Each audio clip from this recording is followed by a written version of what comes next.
guyyaadheen gaddaa Willinchoo Yaayyaa Gullallee gara lixaatti Nadaa Bargaa Meettaa fi Gindabarat keessatti loloota jajjaboon deemee lola kana keessatti gaa waraanni bilisummaa Oromoo milkiidhaan gonfate jechuu dandeenya.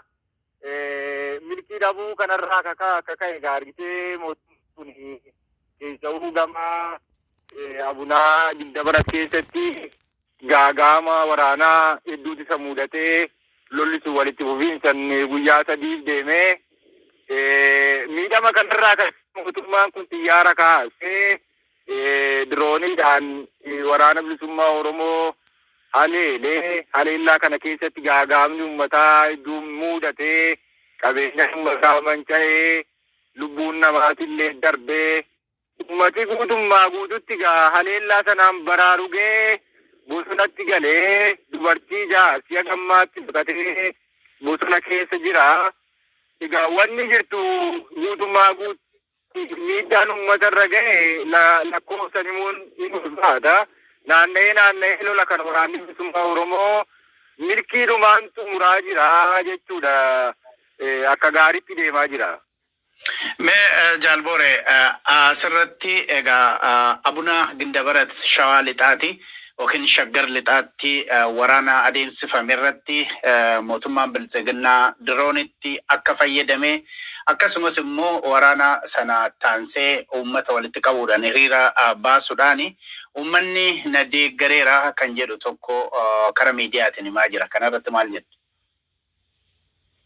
Kaba handaara magaalaa Abunaatitti ta'ee inni lammaffaan ganda Koonoo ganda argitee Dabakaa iddoo garagaraatti lolli sun ta'ee lola sanarratti waraanni mootummaa kun hoogganoota illee dhabee waraanaa dhibbootaan lakkaa'aman illee dhabee egaa guyyaa gaaf sanaa helikooftariin tokko dhuftee reeffa hoogganoota kanaa fuutee akka deemte ija keenyaan agarree. Egaa miidhaan lola sanarratti waraana bilisummaa Oromoo dhaqqabe jennee kaafnu miidhaa uummataati. Miidhaan uummataa miidhaa waraana bilisummaa Oromooti. Waraanni bilisummaa Oromoo jireenyi isaa guutuun kan uummata kanaati. Haleellaan xiyyaaraa sunillee ganda ollaa uummataa keessatti raawwatame. Osoo hin taane ganda uummataa keessatti raawwatame. Haleellaan sun mana uummataati barbadeessee lubbuu uummataa gaaga'ee. Ummatillee lafa sana gadhiisa fi guutumaa guututti barbaadee ka daa'ima qabu daa'ima isaa haaga danda'u fudhatee kaan urufatti gateetuma gara bosonaatti lubbuu isaa baraaruudhaaf jecha baqatee namni uffata manaa fudhate jiru. Dubartoonni yoo xiqqaate dubartoota 5 amma 6 achumatti olkuma dhagaa keessatti gahanii. Egaa waan akkanaati jira. Naanna'ee haleellaa sun waraana bilisummaa Oromoo irratti kallattiidhaan dhiibbaa geessisuu yookaan miidhaa geessisuu haa baatu. Gaagaamni uummataa ulfaataa ture waan taateef kana akka miidhaan nurra gaheetitti fudhannee bira darbuu dandeenya. Mee gara boodatti egaa kana qurxummii qabuudhaaf galaana gogsuu kan jedhu tarii sanarraa madde kan jedhu gara boodatti gaafii keessatti kanan kaasuun ta'a. Jaalboree Lammii itti aanaa ajaja waraana bilisummaa Oromoo kan Shaggar Kaaba Lixaati. Meegaa Abunaa Gindabaraatiif iddoo adda addaatti hiriira gaggeessan kanarratti hiriira humnaan adeemsisan kanarratti uummanni kun nu deeggaraati jira kan jedhu kan miidiyaa isaanii irratti agarsiisaa jirani. Mee kanarratti maal jettu? Hiriira baasuun sun ni ture. Waraanni kallattiidhaan argitee gandoota akka Sumbolisoo, Koonoo, Gooroo, Furtoo iddoo garagaraatti sagalee guddistuudhaaf waraana irra facaasanii milishaa wajjiniin walitti qindaa'anii uummata kana uleedhaan tumanii gara magaalaatti fidanii warri har'a shanee bahee hin balaaleeffanne deeggartoota isaaniiti mana keessan gumnaa isinillee sin barbadeessinaa jedhaniiti uummata kana doorsisanii karaatti baasanii suura kaasaniitiin ulee harka naqanii sooshaal miidiyaa irra gadhiisanii kuni qabatamaan argitee uummati waan ulee sodaatee waan lubbuu ofii baraaruudhaaf jecha dhaqee iddoo sanatti suuraaf viidiyoo waraabamedha malee uummati waraana bilisummaa Oromoo balaaleeffachuudhaaf karaa irratti ba'e hin jiru jechuudha guutumaa guututti.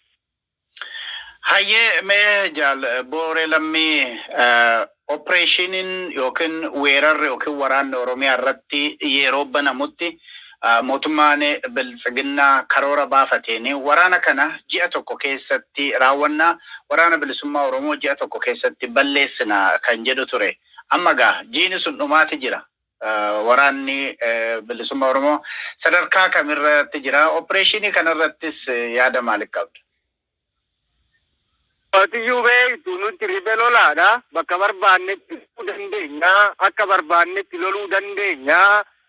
Mootummaa kana ni barbaanna taatee naanini sagantaa mataa keenyatiin iddoo silaanuuf mijatutti kisaaraa ulfaataa irraan ga'uu dandeenya. Haa ta'uti uummata keenya dandamachiisuudhaaf jecha yeroo hin feenetti lola dhaabbataa walitti ufiinsan torbee darbe kana keessatti iyyuu lola dhaabbataa iddoo garagaraatti gaggeessa turre. Mootummaanis ni beeka waraana bilisummaa Oromoo tumsiisuun akka hin danda'amne isaan iyyuu irra deddeebiidhaan walitti himaa turanii miidiyaa uummataa kanatti illee ifa baasanii dubbataa turanii. Egaa akkuma isaan iyyuu dhaadachaa turan tokko waraana bilisummaa Oromoo dhabamsiisuudhaaf iyyuu dirqama kana dadhabsiisuun nurra jiraata. Diinagdee isaa laamsessuun nurra jiraata. Ummati kun akka hiraarfamu gochuun nurra jiraata. Ummati kun gaafa hiraarfamee waraana bilisummaa Oromootiif jechan akkas ta'ee jedhee waraana kana akka balaaleffatu gochuun nurra jiraata waan jedhuuni yeroo garagaraatti horii harkaa boojuu mana irratti gubu meeshaa inni irra rafuu fi itti fayyadamu dabalatee konkolaataadhaan fe'aa turanii jechuudha. Kuni uummata kana marfama waraanaa keessa galchinee diinagdee waraana bilisummaa Oromoo yoo laaffate uummata kanarraa tumse dhaba deeggarsa dhaba. Akkaataa suniin laaffisuu dandeenya. Inni lammaffaa propagaandaa ololoota garagaraa gocha suukkanneessaa uummata keessatti raawwataniitiin maqaa waraana bilisummaa Oromoo balleessuu xureessuu waraana bilisummaa Oromootiyyuu uummati akka jibbuuf argitee waan shororkaa sammuusaa keessatti carraa argatanitti itti himuu kana ture. Inni sadaffaan kan lola kallattiiti. Lola kallattii kanaan gaargitee yeroo garagaraatti duula gaggeessanis itti milkaa'uu hin dandeenye. Ragaa isaan itti muratiitti ni beeku. Naanna'ee sagantaan isaanii uummata kana dadhabsiisuudha. Uummata Oromoo marfama waraanaa keessa galchuudha. Akkaataa dhiyeessiin garagaraa waan ittiin jiraatan soogidda dabalatee zayita dabalatee uummati akka hin galleef karaa hidhuu sana gochuu ture. Dhugaa dubbachuudhaaf gaa uummati kun beekee jechuu dandeessa. Gudduma rakkate waraana kana keessatti gudduma rakkate sana ture gama waraanatiin isaan iyyuu kasaaraa jiru riskii guddaa keessa jiru. Naannee waraana bilisummaa Oromoo gammuuta misiisaa taasisi. Balleessuu miti dadhabsiisuun iyyuu akka hin danda'amne isaanillee jara muranii beekuus qabu. Ummati keenyallee hadhaa barbaachisu wareegama barbaachisu kamiyyuu kaffalee diina kana falmatee ofirraa deebisu akka irra jiraatu amanee waraana bilisummaa Oromoo wajjin bahee lola loluutti jira. Waan argateen waraana bilisummaa Oromootti innisuutti jira. Naannee sagantaatitti haa qabatanirraa akka gadafne kisaaraa guddaa isaan mudachaa akka jiru qabatamaadhaan argaa jirra. Mee Jaalbooree lammii egaa akkuma jalqaba irratti atuu kaaftee OPDO'n galaana gogsuudhaaf yookiin qurxummii dhabamsiisuu yookiin qabuudhaaf galaana gogsuu barbaachisaadha kan jedhu sana tooftaa akkasiitti hordofu tarii ummata yeroo ammaa kanatti ummata irratti darara guddaa agarsiisuun yookiin qaqqabsiisuun jiruun akka tadhaa'u gochuudhaaf yaalii gochuun kuni tarii karoora isaanii sana galmaan gaachuudhaaf fakkaata warri jedhanis hin jiru. Sin maal jettu asirratti akka warri waraanaa kana gaggeessaa jirtan? Oromoo galaana waraanni bilisummaa Oromoo dallaa ummata kanaa jala taa'etti jira. Ummata kana nyaachisee obaasee dhochiisutti jira. Ummata kana tordoffii fi argitee waan hundaan bira dhaabbatee waraana kana tumsuu jira. Garuu wanti guddaan beekamuu qabu yoo jiraate galaana namni waraabee fixe hin jiru jechuudha. Galaana irraa bishaan amma taate tokko fuutee irraa lafa qicuu dandeessa. Garuu garaana waraabdee gogsuu hin dandeessu jechuudha. Uummatni Oromootillee